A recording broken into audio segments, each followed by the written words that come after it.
So this is going to be one of the simplest videos I think I'm ever going to make.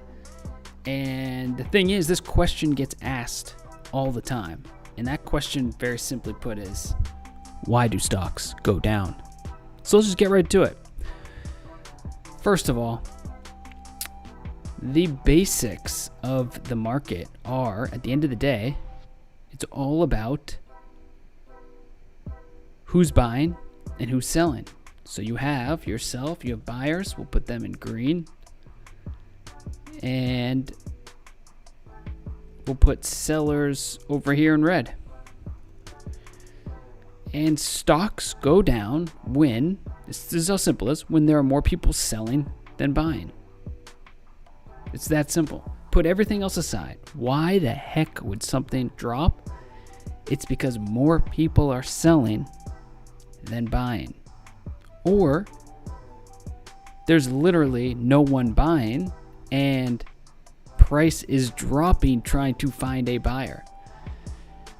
So there's this dynamic that you have to understand, that when price goes down, it means no one's buying at that point, or there's more people selling at that point in time than buying.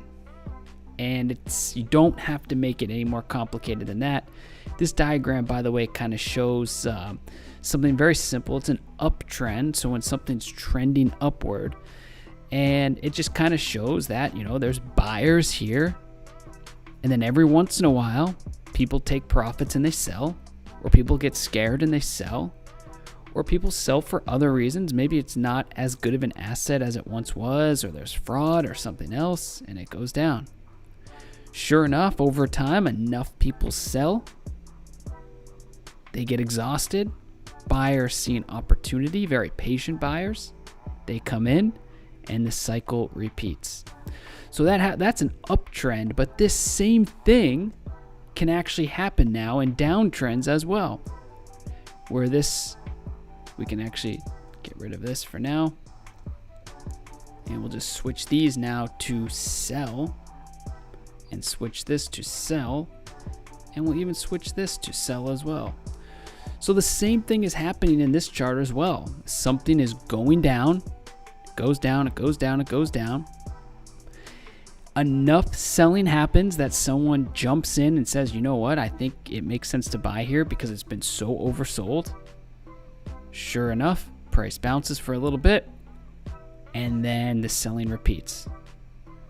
And then right here, someone sees the same thing, they think it's been oversold, and then the selling repeats.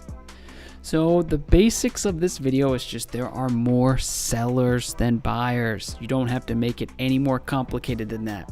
People are going to say there's manipulation, or there's something else going on, or there's it's central bank intervention. The simple fact is that it's a marketplace. People are buying and selling because of their needs, their program schedule, their bots, their algorithms, their strategy. And every once in a while, more people decide to sell than buy, and you get dips. Or in the case of this chart, you just continue downtrends. Does not have to be any more complicated than that. And that is essentially what it means when stocks drop. There's no easy way to play it. You'll never know why it happens.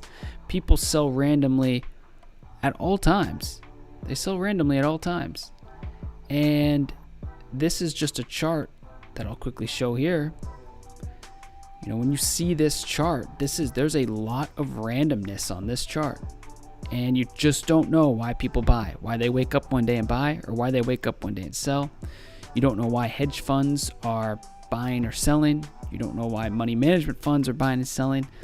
But markets are competitive. People are trying to make money in them, and they want to hide their strategy ultimately. And it's really difficult. And then add in the fact that thousands of people are trying to buy, and it really quickly just shows that this is a competitive game. Now, one example though that I will show you really quick is an example of profit taking, which probably isn't given enough credit in markets. So what I've done, and sorry it took me a second to do that with my mouse, but what I've done is I've blocked out some price history with a big white block. And you can sort of see this trend. It's explosive and powerful. And the reason why I'm showing you this is because things don't always drop because of bad news or because of manipulation. Sometimes it's as simple as this: profit taking. So after a huge run up, people decided to take some profits. And it really is that simple. Then it started again. People took some profits. It can sometimes be as simple as profit taking as well. So I hope this video helped. And the goal of me making this video really was, I just didn't really want to overcomplicate it. And this is what you have to keep in mind. There are buyers and there are sellers.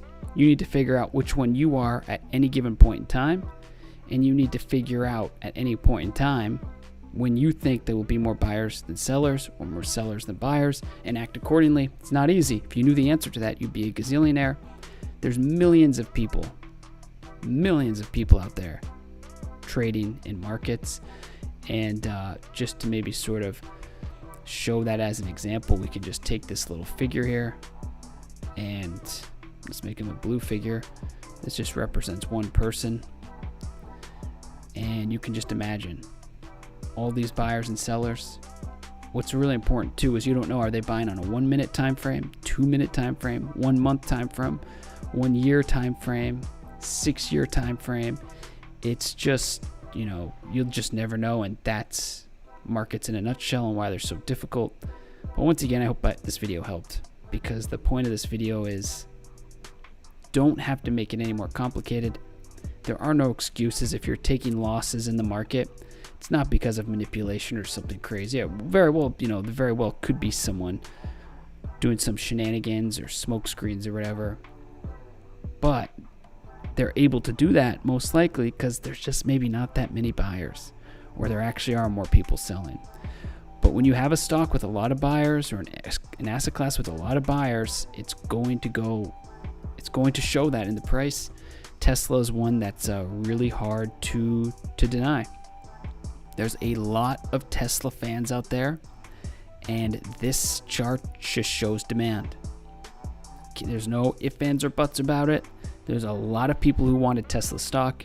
There were a lot of people who didn't want to sell Tesla stock, and sure enough, this is the move you have. But now look at this recently. Well, guess what? Maybe they're taking some profits. Maybe people are a little more fearful. Maybe demand's drying up. There's not as many buyers. They're trying to find a new equilibrium price.